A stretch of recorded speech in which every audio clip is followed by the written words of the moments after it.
nombreux à me demander quelques conseils sur l'utilisation de la résine époxy dans le cadre du dernier projet que j'ai effectué. Donc pour moi, c'est la première fois que j'utilise cette résine. Donc c'est une petite desserte que j'ai effectuée avec du hêtre. J'ai une vidéo que j'ai postée avant-hier avec le processus de conception. Donc en fait, c'était une planche de hêtre dans laquelle il y avait une petite fente en fait dans toute sa longueur. J'ai conservé cette fente là et du coup je l'ai utilisé pour faire la coulée de résine.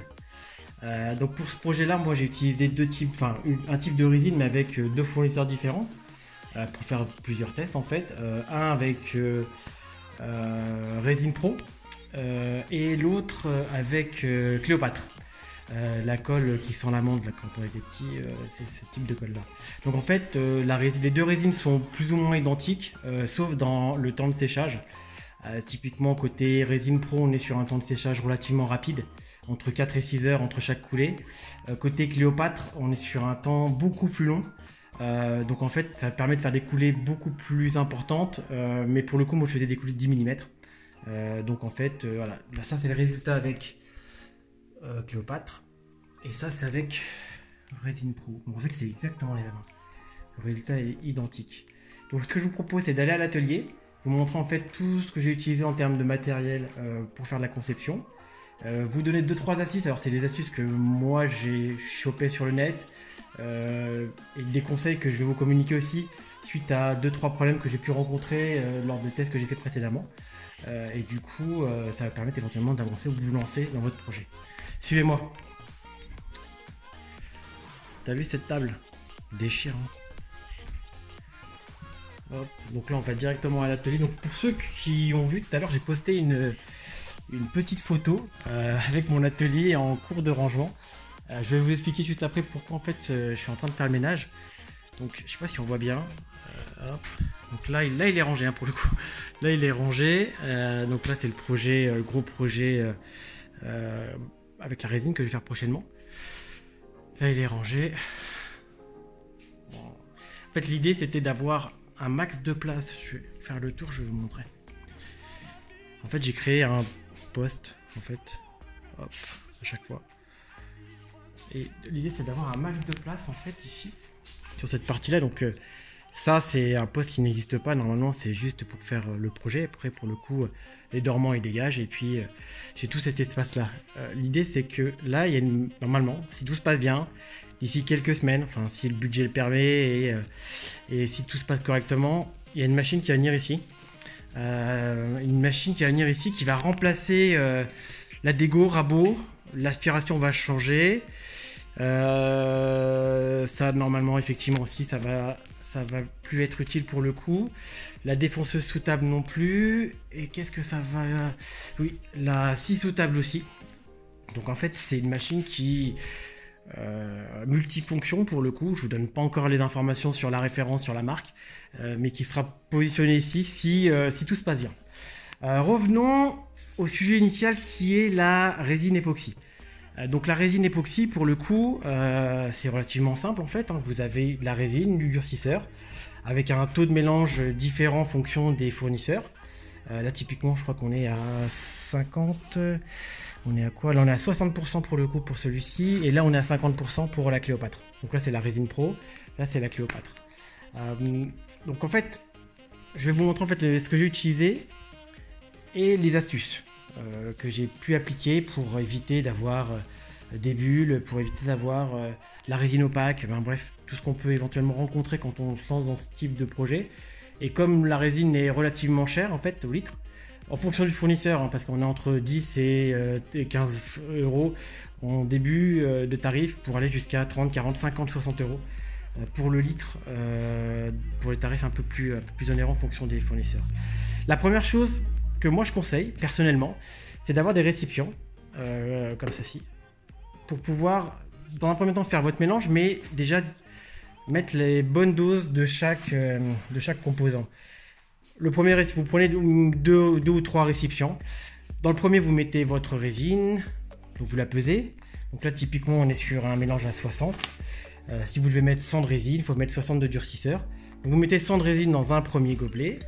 Vous en mettez 60 de durcisseur à côté. Comme ça, si vous vous trompez dans les dosages, vous pouvez rectifier. Le problème, c'est que si vous faites tout dans le même, c'est plus compliqué de retirer que du durcisseur ou que de retirer que de la résine.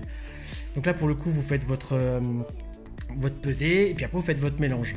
Alors moi ce que j'ai effectué, le mélange en fait vous pouvez le faire généreusement, moi je le fais pendant 3-4 minutes. Il y a de la bulle, c'est pas grave. J'incorpore après donc du coup les pigments. Donc là vous voyez les pigments en fait on peut faire ce qu'on veut. Moi pour la table j'ai incorporé 4 pigments. Donc c'est des pigments à base de mica. On m'a dit que c'était mieux. Du coup c'est ce que j'utilise et ça marche super bien. Donc moi j'ai utilisé celui-ci. Après j'ai utilisé celui-ci. Celui-ci il est un peu ouf parce que il donne en fait une profondeur à la résine qu'on n'a pas avec les autres. Et j'ai utilisé celui-ci. Voilà celui-ci. Hop.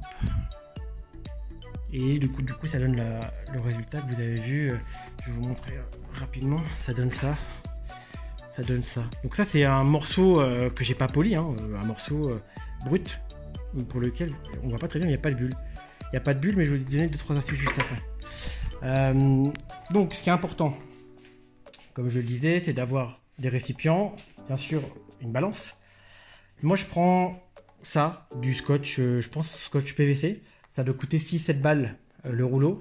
Néanmoins, quand vous avez coulé votre résine, c'est assez facile à retirer en dessous de la résine. Pistolet à colle, normalement vous pouvez le voir en fait dans la vidéo précédente dans laquelle j'ai fait la desserte. J'utilise en fait le pistolet à colle en complément du scotch. Ça permet de d'étanchéifier au maximum.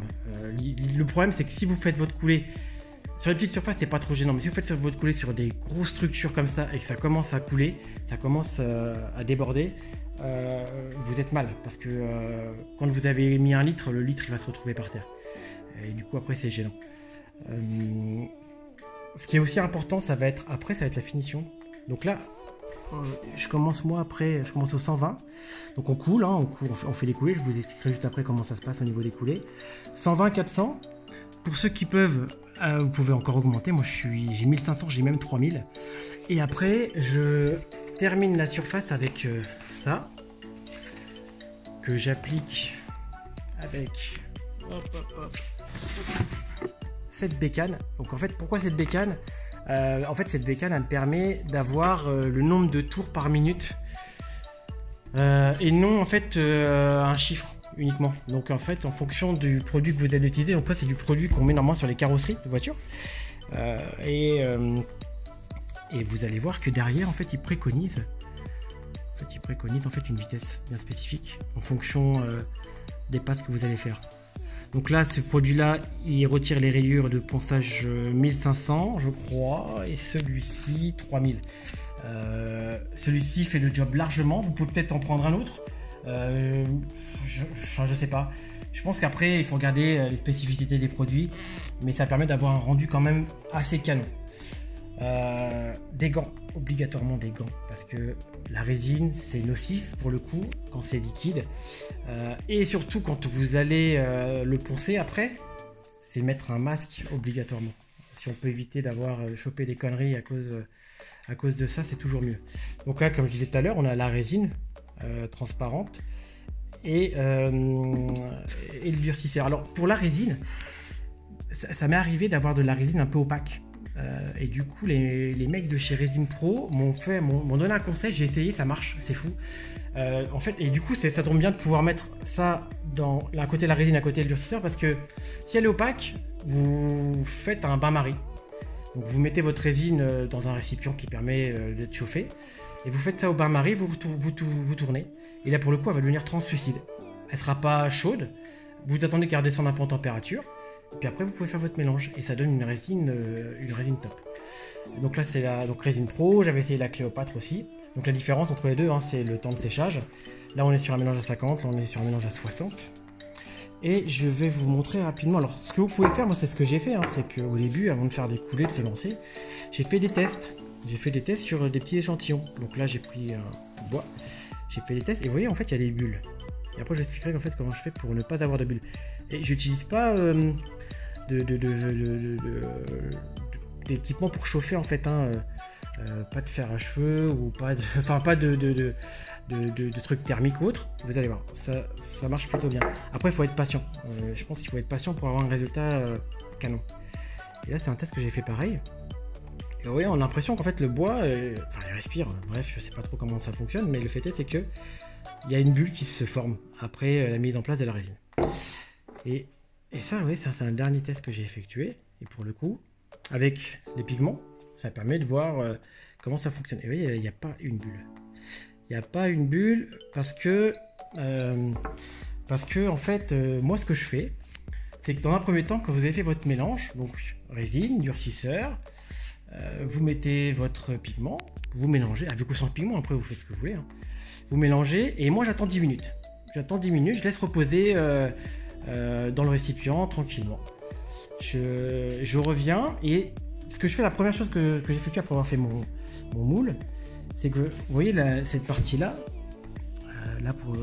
je fais en sorte que je la sature.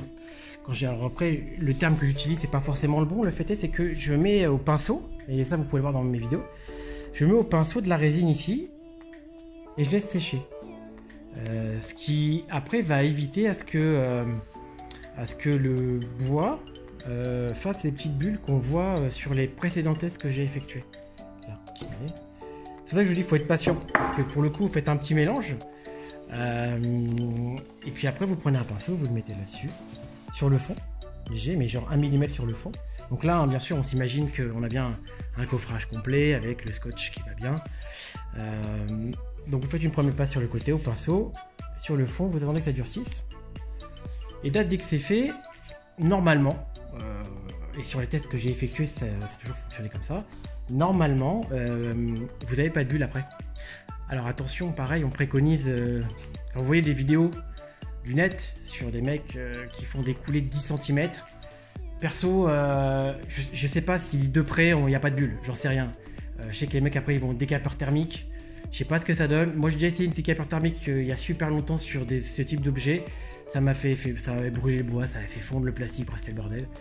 Et là du coup, si on est patient, pas besoin d'utiliser cette technique là, et j'ai pas eu de mauvaise surprise sur la précédente création. Donc après, moi, ce que je préconise, c'est d'écouler 18 mm, maximum 10 mm. Donc moi, je coule dans un coin et je laisse tomber légèrement. Si ça va pas jusqu'au bout, et ben du coup, après, avec mon petit seau, mon mélange, j'en mets tout le long. Et du coup, je laisse sécher. Après, en fonction du type de résine que vous avez utilisé, normalement, vous avez des précaux qui sont avec sur le temps de séchage entre chaque coulée. Et du coup, ça permet d'avoir un résultat super propre. Donc super propre et pas de bulles. Après, vous pouvez utiliser un sèche-cheveux quand même, si toutefois vous avez des bulles. Décapeur thermique, je sais pas ce que ça donne.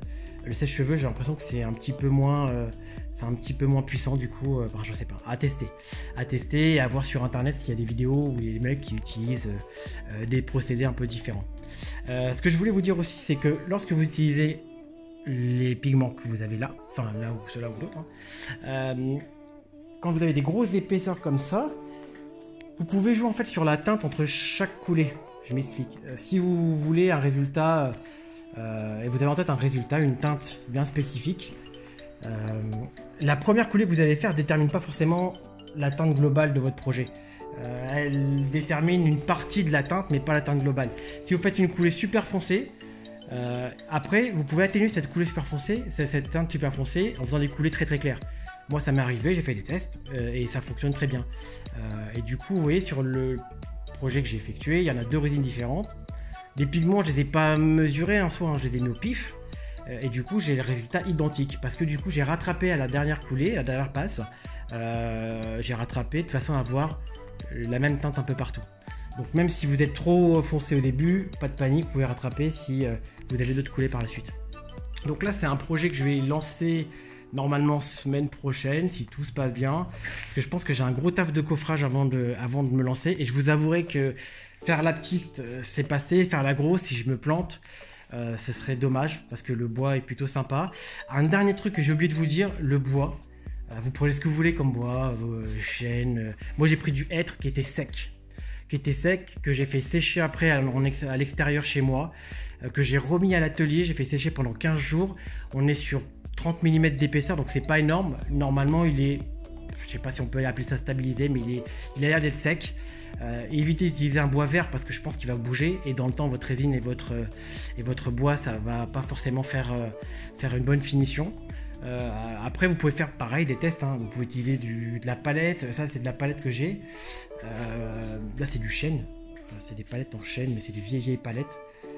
Je me suis cassé le pied avec pour vous dire tellement c'est lourd. Et du coup faites juste attention aux matières que vous allez utiliser pour le mélange. Et moi ça c'est des planches en hêtre que vous pouvez trouver. Il y a de l'aubier, c'est dégueu, mais vous trouvez ça dans les scieries n'importe où. Après il suffit juste de se débrouiller un petit peu, de regarder sur le bon coin. Moi il faut trouver un peu de matos. Juste le bois, il faut que le bois soit stable, le bois soit sec, et puis après vous faites votre coulée. Ce que je vous propose, c'est que du coup je vous refais une petite vidéo semaine prochaine sur ce projet là. N'hésitez pas en commentaire à me poser des questions. Alors après moi c'est mes conseils, c'est pas forcément moi c'est la première fois que je le fais, donc je n'ai pas forcément de bons conseils tout le temps. Le fait est c'est ce que j'ai fait, c'est que ça a l'air de fonctionner chez moi, donc pourquoi ça fonctionnerait pas chez vous. Et puis amusez-vous bien, bricolez, et puis en commentaire n'hésitez pas à échanger avec moi. Bon allez bye, bisous, salut. You